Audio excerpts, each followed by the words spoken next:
Bueno, a los 50 años del golpe se celebra en Santiago de Chile el gran encuentro popular e internacional en homenaje a ese hombre grande, Salvador Allende. Una cumbre internacional por la democracia y los derechos humanos. Allende 50 años. Allende vive, la lucha sigue. Quiero de manera muy profunda, con muchísimo afecto, agradecer a mi amigo, a mi hermano, a mi compañero Esteban Silva, quien desde hace mucho rato se ha convertido en más que un amigo, en un hermano, que ha acompañado mis luchas, mis dificultades, que ha creído en que muchos de nosotros y de nosotras podamos hacer parte de la transformación de este país y de América Latina. A Esteban, mi respeto profundo, mi admiración por un hombre que ha dedicado su vida precisamente a no dejar morir la memoria de Allende, a no dejar morir lo que en un momento alcanzaron, pero que no ha muerto, porque Allende vive. Por ello, Esteban, con las dificultades políticas que estamos atravesando aquí, muy difíciles además, muy complejas, que como decía una de mis compañeras del equipo, Jesly, es una época, es un momento muy parecido al que se vivió en Chile, es un momento, lo que estamos viviendo aquí en Colombia. Hubiera querido estar allá como me había comprometido, pero infortunadamente no logré la autorización del Congreso y, como dice el dicho popular, el noveno mandamiento es no dar papaya. Como ustedes saben, como tú sabes, Esteban, yo mantengo los reflectores listos. Una derecha en el Senado, pendiente de cualquier movimiento en falso. Y creo que uno de los compromisos más grandes que tenemos que tener es cuidar este momento, cuidar la democracia, cuidarnos nosotros y nosotras mismas. Pero tú sabes que aunque no esté allá, desde la distancia te acompaño, desde la distancia los y las acompaño, y por eso me di a la tarea de escribir un documento que espero que recoja mucho de lo que ha sido esta lucha del pasado con Salvador Allende, pero también mucho de lo que tenemos que seguir luchando. Una de las situaciones que a mí me preocupa muchísimo es que se llega al poder con un discurso progresista, que muchas veces no es ni siquiera un profundo discurso de izquierda, pero que una vez en el poder, ese discurso se olvida y se aviene más a las presiones del capitalismo, del neoliberalismo, de un pulpo mediático, de esa operación cóndor mediática que acoquina a los mandatarios, que los asusta, que los arrodilla y que no permite que se le cumpla a la mayoría, a las mayorías, ese sueño de esperanza y de libertad. Yo creo que sería, como decimos aquí, un estropicio leer todo el documento. Espero que lo publiquen. Creo que en él van a encontrar que de alguna u otra manera hubo una gran dedicación, un gran respeto y un gran homenaje por este monstruo de la democracia, Salvador Allende. Voy a leer aparte nomás y el resto lo pueden encontrar ustedes en la página del encuentro y obviamente esperando sugerencias, esperando opiniones y compartiendo sueños y esperanzas. Entonces, yo quiero decir que a 50 años del golpe de Estado en Chile, enseñanza y enseñanzas para Colombia. Abro comillas, se los digo con calma, con absoluta tranquilidad. Yo no tengo pasta de apóstol, ni tengo pasta de Mesías. No tengo condiciones de mártir. Soy un luchador social que cumple una tarea, la tarea que el pueblo me ha dado. pero que le entiendan aquellos que requieren retrotraer la historia y desconocer a la voluntad mayoritaria de Chile. 2 puntos. Sin tener carne de mártir, no daré un paso atrás. Que lo sepan. Dejaré la moneda cuando cumpla el mandato que el pueblo me diera. Salvador Allende ante el pueblo de Cuba. Quiero decirles que efectivamente nosotros quisimos plasmar, parodiar con un estudio minucioso, recogiendo muchas de las escritos, inquietudes de quienes somos unos atletas por la democracia y por la vida de Allende, que quedarán plasmados aquí, pero que además quisimos cruzar con lo que significa Colombia. Y quiero decirles que transcurrido un año de gobierno, los intentos de reformas, de transformaciones, se encuentran en unas circunstancias para nada fáciles. Promesas que nos propusimos llevar a cabo, como una ingente y necesaria reforma laboral, donde se le devuelvan los derechos a los y las trabajadoras, donde en esa reforma del año de 789 del gobierno de Uribe, es el único país del mundo que recibe la plata que supuestamente le paga a las clínicas, a los hospitales, etcétera, pero que lo que ha hecho es un inmenso negocio. ¿Con qué? Con el consabido malestar de la gente, la desazón, la malquerencia, las quejas, pero es poderosísimo el poder de estas empresas prestadoras de salud, que le han hecho creer a la opinión pública que si se acaban las EPS, o sea, el negocio bancario de la salud, se acaba la salud de los colombianos. Que el Estado no le puede pagar directamente a los hospitales, que no le puede pagar directamente a las clínicas, que no pueden atender directamente a los pacientes, porque en las EPS las personas no son pacientes, son clientes. Entonces, estamos atravesando una muy difícil situación. En el día de ayer, precisamente, el Gobierno Nacional, el Congreso de la República, la Cámara de Representantes, obstruyó la posibilidad de la discusión de la reforma con unos ministros como el actual, el doctor Guillermo Alfonso Jaramillo, extraordinario, una persona de larga trayectoria, comprometida.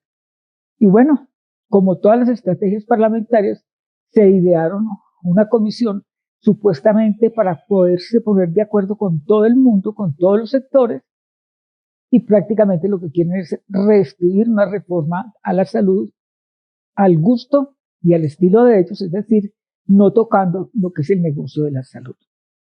Es una discusión bastante difícil. Nos ha tocado y nos toca realmente hacer una campaña de concientización, porque ya hay una matriz de opinión de que lo que quiere el gobierno Petro es prácticamente acabar con la salud, porque este es un régimen comunista según ellos. Lo más lamentable de todo esto, que nos va dejando enseñanzas, es que los sectores populares creen a ciencia cierta todo lo que le dicen esos medios de comunicación, que creo que no es un secreto, que creo que es lo mismo que ha pasado en América Latina. Medios de comunicación que no es que estén al servicio de los grupos económicos, es que son de los grupos económicos. Y esos grupos económicos son los que no permiten que se puedan hacer esas grandes reformas. Reforma laboral que hoy también encuentra oposición de los grandes gremios, mintiéndole al país diciendo que no hubo ninguna concertación con ellos, que no hubo ninguna discusión, que no hubo ninguna consulta. Al igual, obviamente, que han hecho con la pensional y que han hecho con la reforma de la salud. Nos faltan otra serie de reformas muy importantes, como la ley de sometimiento, que no ha sido posible tampoco de que sea aprobada en el Congreso. ¿Qué creo yo? Y me preocupa porque veo al presidente Lula merodeando por los mismos meandros que merodeó Petro.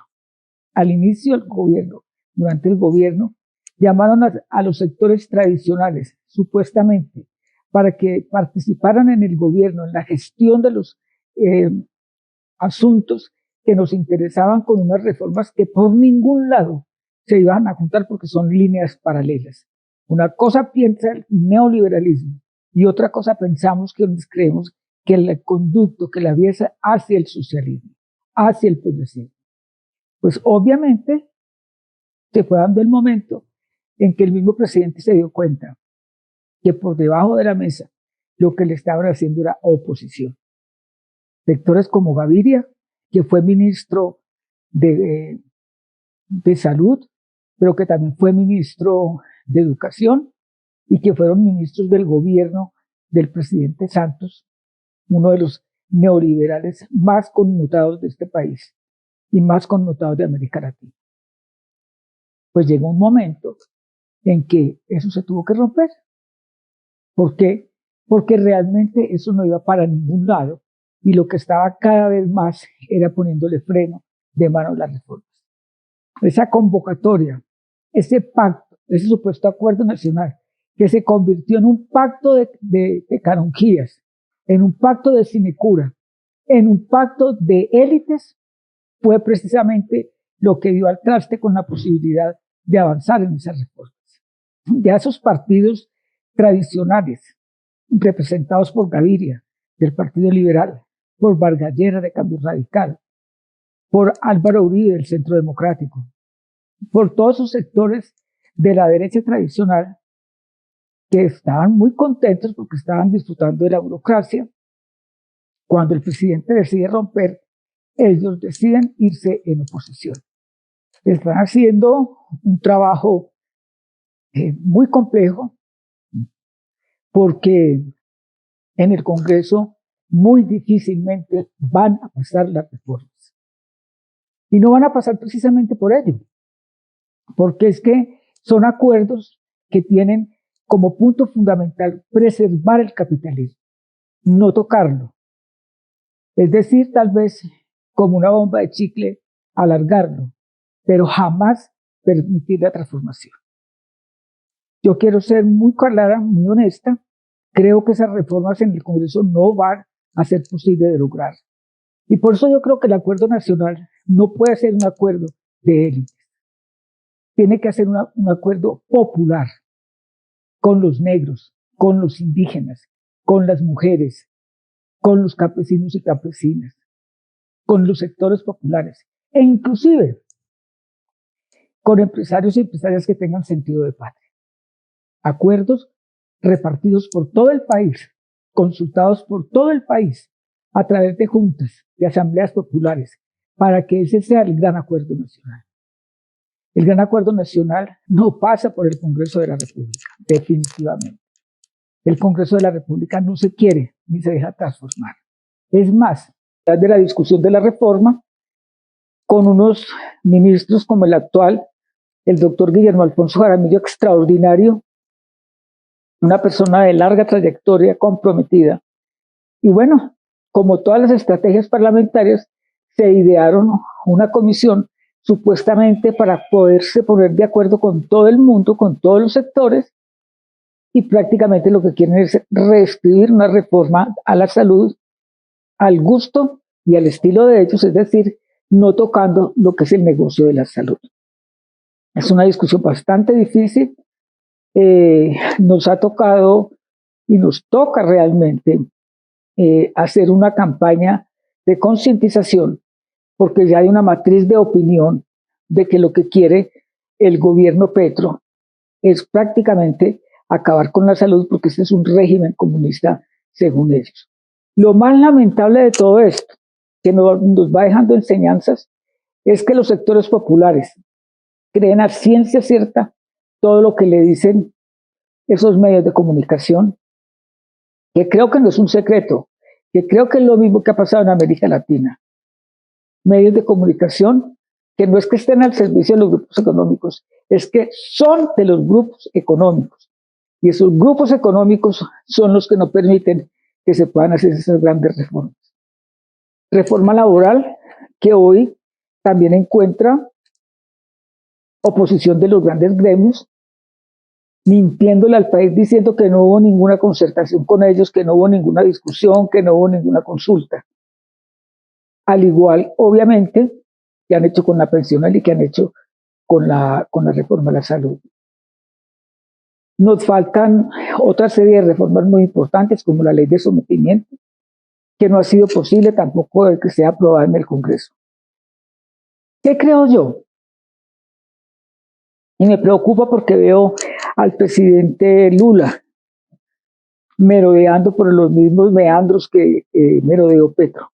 Al inicio del gobierno, durante el gobierno, llamaron a los sectores tradicionales, supuestamente, para que participaran en el gobierno, en la gestión de los asuntos que nos interesaban, con unas reformas que por ningún lado se iban a juntar porque son líneas paralelas. Una cosa piensa el neoliberalismo y otra cosa pensamos que creemos que el conducto, que la vía es hacia el socialismo, hacia el progresismo.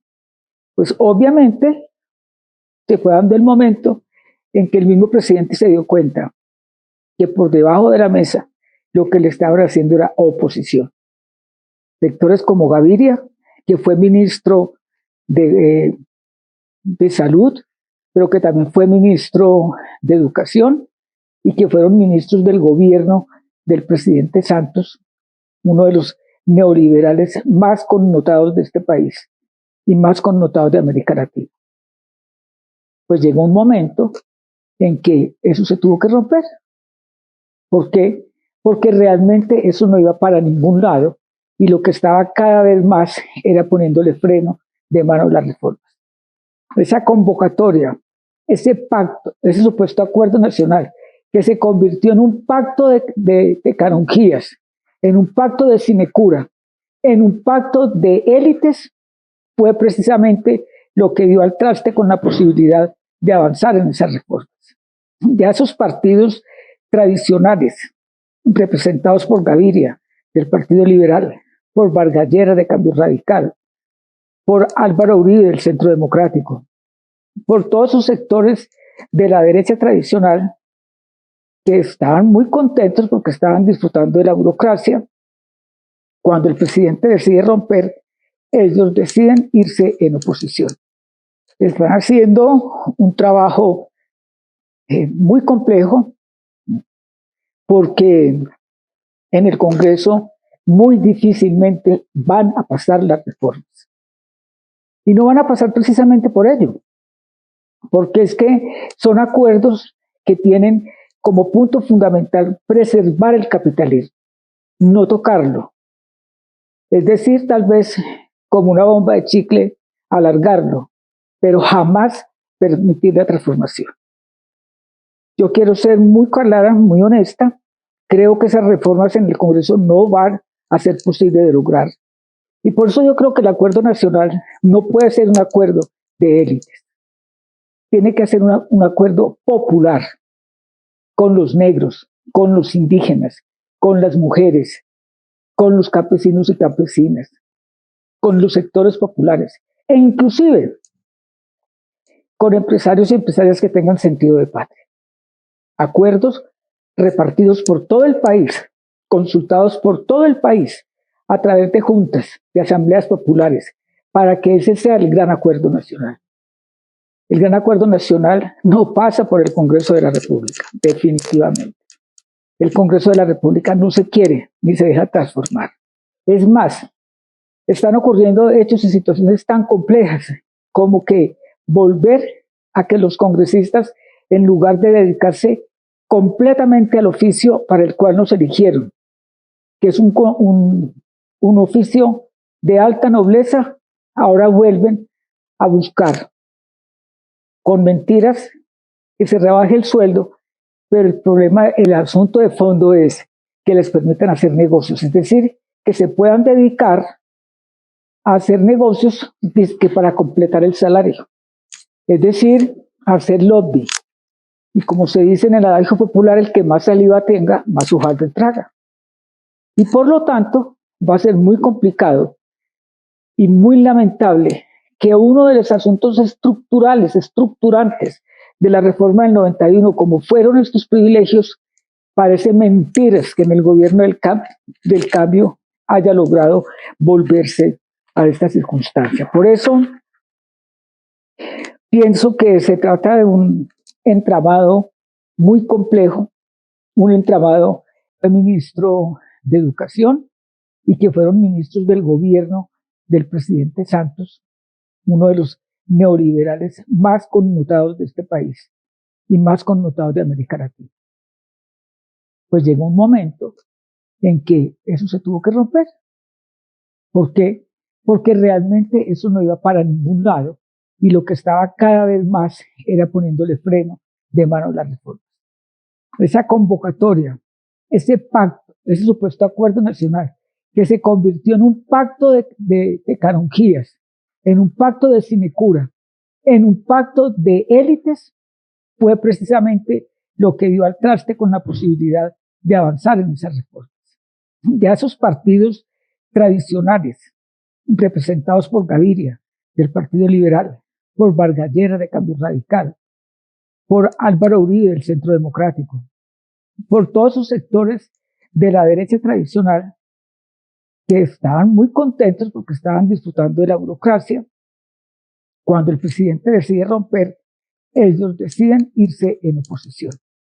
Están haciendo un trabajo muy complejo porque en el Congreso muy difícilmente van a pasar las reformas. Y no van a pasar precisamente por ello, porque es que son acuerdos que tienen como punto fundamental preservar el capitalismo, no tocarlo. Es decir, tal vez como una bomba de chicle, alargarlo, pero jamás permitir la transformación. Yo quiero ser muy clara, muy honesta. Creo que esas reformas en el Congreso no van a ser posible de lograr. Y por eso yo creo que el acuerdo nacional no puede ser un acuerdo de élite. Tiene que ser un acuerdo popular con los negros, con los indígenas, con las mujeres, con los campesinos y campesinas, con los sectores populares e inclusive con empresarios y empresarias que tengan sentido de patria. Acuerdos repartidos por todo el país, consultados por todo el país a través de juntas, de asambleas populares, para que ese sea el gran acuerdo nacional. El gran acuerdo nacional no pasa por el Congreso de la República, definitivamente. El Congreso de la República no se quiere ni se deja transformar. Es más, están ocurriendo hechos y situaciones tan complejas como que volver a que los congresistas, en lugar de dedicarse completamente al oficio para el cual nos eligieron, que es un oficio de alta nobleza, ahora vuelven a buscar con mentiras que se rebaje el sueldo, pero el problema, el asunto de fondo es que les permitan hacer negocios, es decir, que se puedan dedicar a hacer negocios que para completar el salario, es decir, a hacer lobby. Y como se dice en el adagio popular, el que más saliva tenga, más hojaldre traga. Y por lo tanto, va a ser muy complicado y muy lamentable que uno de los asuntos estructurales, estructurantes de la reforma del 91, como fueron estos privilegios, parece mentiras que en el gobierno del cambio haya logrado volverse a esta circunstancia. Por eso pienso que se trata de un entramado muy complejo, un entramado institucional muy complejo, y yo no quiero dejar pasar algo. Creo que y me ha ayudado en eso Esteban, me ha ayudado en eso Fernando Benavat, me ha ayudado en eso Apilio Borón y otros compañeros y compañeras, y me he servido de los discursos de Rafael Correa y del discurso de López Obrador sobre democracia y medios de comunicación. Hemos hecho un estudio muy importante que ha sido llevado a cabo con todo mi equipo en la oficina, donde hemos logrado y vamos a demostrar a qué grupos económicos pertenecen los medios de comunicación. Es increíble, es alarmante darse cuenta que todos pertenecen a los poderosísimos grupos económicos como el Grupo Aval de Sarmiento Angulo, el enredado en Odebrecht, que acaba de ser sancionado en los Estados Unidos con 80 millones de dólares y que es el dueño del periódico El Tiempo, y así sucesivamente. Y decía yo ahora, de pronto me desligo un poco, que me preocupaba que Lula creyera que pactando con la derecha le van a dejar pasar las reformas y lo van a tranquilizar. No lo creo, lo veo muy difícil. Y creo que en ese sentido, con el respeto que me merece Dilma, en su momento erró, de buena fe, porque precisamente esos con quienes trató de gobernar fueron las que le dieron el golpe y la tumbaron. Por ello, decía yo que ese entramado mediático, sin el cual ellos no harían nada, lavan el cerebro de la gente oye, cree a ciencia cierta lo que ve en televisión y lo que escucha en radio, y aquí, al igual que en otras latitudes, lo que ha habido permanentemente es una estrategia mediática brutal. Hemos dado papaya, eso es indiscutible, pero cualquier error del gobierno es utilizado de una manera espantosa. Hoy Petro está hablando inclusive de recuperar tierras y ha entregado tierras ya a los campesinos, pero ya la gran prensa comenzó a decir que Petro está expropiando, cuando eso no es cierto. Y en esto me uno a algo que es el continente del contenido, que es el lawfare, los golpes blandos, la judicialización de la política y sobre todo la unión mezquina y mafiosa de medios de comunicación y un sistema judicial corroído que se ha colocado al servicio de esto. Y yo pienso que eso es una meta que tenemos que enfrentar. Es un objetivo que tenemos que tener claro, que tenemos que derrotar, para lo cual todos y todas en América Latina y el Caribe nos tenemos que unir. Que ha sido llevado a cabo con todo mi equipo en la oficina, donde hemos logrado y vamos a demostrar a qué grupos económicos pertenecen los medios de comunicación. Es increíble, es alarmante darse uno cuenta que todos pertenecen a los poderosísimos grupos económicos, como el Grupo Aval de Sarmiento Angulo, el enredado en Odebrecht, que acaba de ser sancionado en los Estados Unidos con 80 millones de dólares y que es el dueño del periódico El Tiempo, y así sucesivamente. Y decía yo ahora, de pronto me desligo un poco, que me preocupaba que Lula creyera que pactando con la derecha le van a dejar pasar las reformas y lo van a tranquilizar. No lo creo, lo veo muy difícil.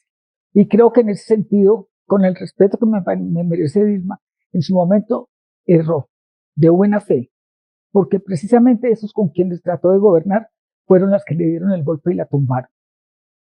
Por ello, decía yo que ese entramado mediático, sin el cual ellos no harían nada, lavan el cerebro de la gente oye, cree a ciencia cierta lo que ve en televisión y lo que escucha en radio, y aquí, al igual que en otras latitudes, lo que ha habido permanentemente es una estrategia mediática brutal. Hemos dado papaya, eso es indiscutible, pero cualquier error del gobierno es utilizado de una manera espantosa. Hoy Petro está hablando inclusive de recuperar tierras y ha entregado tierras ya a los campesinos, pero ya la gran prensa comenzó a decir que Petro está expropiando, cuando eso no es cierto. Y en esto me uno a algo que es el continente del contenido, que es el lawfare, los golpes blandos, la judicialización de la política y sobre todo la unión mezquina y mafiosa de medios de comunicación y un sistema judicial corroído que se ha colocado al servicio de esto. Y yo pienso que eso es una meta que tenemos que enfrentar. Es un objetivo que tenemos que tener claro, que tenemos que derrotar, para lo cual todos y todas en América Latina y el Caribe nos tenemos que unir. Los retos que estamos atravesando son supremamente grandes. La correlación de fuerzas aquí en el país eh, no es favorable para el campo democrático transformador. Yo diría que parte de este triunfo se dio precisamente por ese estallido social de los jóvenes y las jóvenes que salieron a las calles a rebelarse por el estado inconstitucional de injusticias en el país. Pero que hoy, obviamente, esa correlación de fuerza no se ve ni reflejada en el Congreso, ni se ve todavía reflejada en los sectores populares y en las calles. Hay una crisis de polarización muy fuerte en el país, brutal, como nunca se había visto.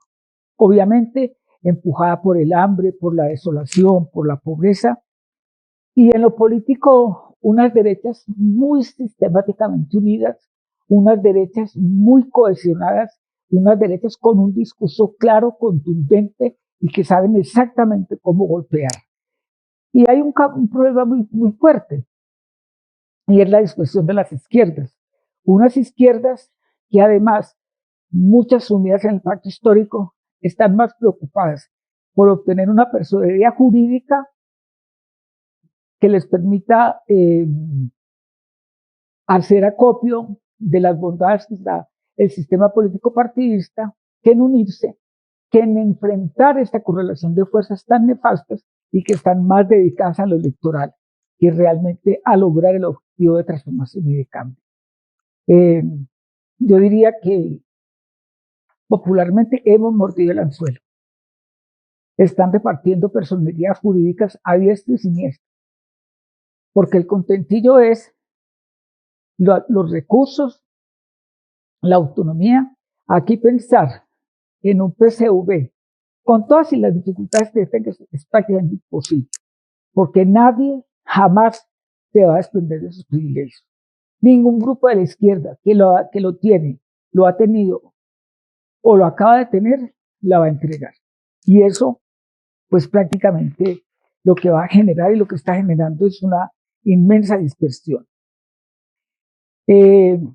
Estamos teniendo un elemento adicional muy importante, que es el tema de la paz total, que no puede ser simplemente un eslogan, que tiene que ser un objetivo real, que obviamente se tiene que lograr con las izquierdas como el ELN, las disidencias de las fuerzas revolucionarias de Colombia, que jamás se podrán equiparar a grupos delincuenciales como el Clan del Golfo.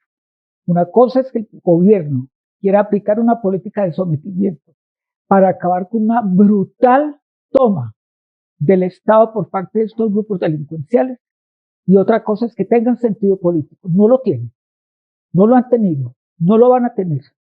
Y por lo tanto, la paz total sigue siendo todavía un proceso en el cual se está trabajando, que es esquiva y que tiene una connotación muy preocupante.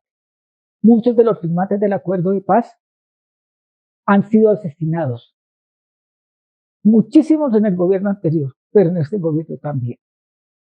No han habido garantías, y si eso no se da, es muy difícil que quienes están pensando en la paz total firmen un acuerdo cuando se sabe, primero, que los acuerdos no se cumplen, que no hay transformaciones, que no hay cambios, que no hay reformas, pero que además no hay seguridad. O sea, muchos y muchas de nosotras estamos muy comprometidos con la paz total. Muchos y muchas de nosotras que le hemos apostado a la paz, pero se requiere actuar sin caudillismos, sin individualismo. Ni tengo pasta de Mesías, no tengo condiciones de mártir. Soy un luchador social que cumple una tarea, la tarea que el pueblo me ha dado, pero que le entiendan aquellos que requieren retrotraer la historia y desconocer a la voluntad mayoritaria de Chile. 2 puntos. Sin tener carne de mártir, no daré un paso atrás. Que lo sepan. Dejaré la moneda cuando cumpla el mandato que el pueblo me diera. Salvador Allende ante el pueblo de Cuba. Quiero decirles que efectivamente nosotros quisimos plasmar, parodiar con un estudio minucioso, recogiendo muchas de las escritos, inquietudes de quienes somos unos atletas por la democracia y por la vida de Allende, que quedarán plasmados aquí, pero que además quisimos cruzar con lo que significa Colombia. Y quiero decirles que transcurrido un año de gobierno, los intentos de reformas, de transformaciones, se encuentran en unas circunstancias para nada fáciles. Promesas que nos propusimos llevar a cabo, como una ingente y necesaria reforma laboral, donde se le devuelvan los derechos a los y las trabajadoras, donde en esa reforma del año de 789 del gobierno de Uribe, es el único país del mundo donde el día se acaba a las 10 de la noche. Pero esa extensión del día, figurativa, peyorativa, cínica y descarada, lo único que pretendía y lo único que ha pretendido es birlar el derecho que tienen los trabajadores a una remuneración adicional por esas horas extras de trabajo. O sea, el recargo nocturno, lo mismo que festivos y dominicales. Una reforma pensional que se ha convertido en un negocio para los fondos de pensiones. Una reforma pensional que no ha permitido que mucha gente pueda acceder a ese derecho tan vital después de tantos años de trabajo, de tantos años de dedicación. Un derecho mínimo al descanso, pero sobre todo a disfrutarlo en dignidad. Principales opositores, como en la laboral, obviamente los empresarios. Los fondos de pensiones han cogido la plata de las pensiones y ni siquiera la tienen en el país, la tienen en la bolsa de Nueva York. Han perdido inclusive ingentes recursos que le pertenecen al pueblo colombiano. Pero en el momento en que se trata de tocar una reforma, precisamente para que un embolador, para que una ventera ambulante, para que una ama de casa, con unos requisitos que se han venido haciendo por una valerosa comunista ministra del Trabajo, Gloria Ramírez, estos señores y estas señoras de los fondos de pensiones ponen el grito en el cielo y amenazan, como han venido amenazando, en derrocar el gobierno. Lo que no cuentan es qué han hecho con esa plata. El gobierno ha tomado la decisión a través de Colpensiones, que es el fondo de pensiones del Estado, con Jaime Duzán a la cabeza, en hacer una transformación que está permitiendo llegar a las regiones, pero sobre todo llegar a la gente humilde. Y eso no les gusta, claro. Igualmente la reforma a la salud. El modelo de Colombia lo copió el señor Uribe de Chile. Inclusive viajó y nos vino a decir que si no se hacía esa reforma a la salud, que es la ley 100, pues no habría salud. Que era lo mejor, la modernidad, y resulta que ha resultado absolutamente todo lo contrario. Era una estrategia para montar lo que se llaman EPS o empresas prestadoras de salud, que se convirtieron en un sistema financiero intermediario que recibe la plata que supuestamente le paga a las clínicas, a los hospitales, etcétera, pero que lo que ha hecho es un inmenso negocio. ¿Con qué? Con el consabido malestar de la gente, la desazón, la malquerencia, las quejas, pero es poderosísimo el poder de estas empresas prestadoras de salud, que le han hecho creer a la opinión pública que si se acaban las EPS, o sea, el negocio bancario de la salud, se acaba la salud de los colombianos. Que el Estado no le puede pagar directamente a los hospitales, que no le puede pagar directamente a las clínicas, que no pueden atender directamente a los pacientes, porque en las EPS las personas no son pacientes, son clientes. Entonces, estamos atravesando una muy difícil situación. En el día de ayer, precisamente, el gobierno nacional, el Congreso de la República, la Cámara de Representantes, obstruyó la posibilidad de la discusión de la reforma con unos ministros como el actual, el doctor Guillermo Alfonso Jaramillo, extraordinario, una persona de larga trayectoria, comprometida. Y bueno, como todas las estrategias parlamentarias, se idearon una comisión supuestamente para poderse poner de acuerdo con todo el mundo, con todos los sectores, y prácticamente lo que quieren es reescribir una reforma a la salud al gusto y al estilo de ellos, es decir, no tocando lo que es el negocio de la salud. Es una discusión bastante difícil. Nos ha tocado y nos toca realmente hacer una campaña de concientización, porque ya hay una matriz de opinión de que lo que quiere el gobierno Petro es prácticamente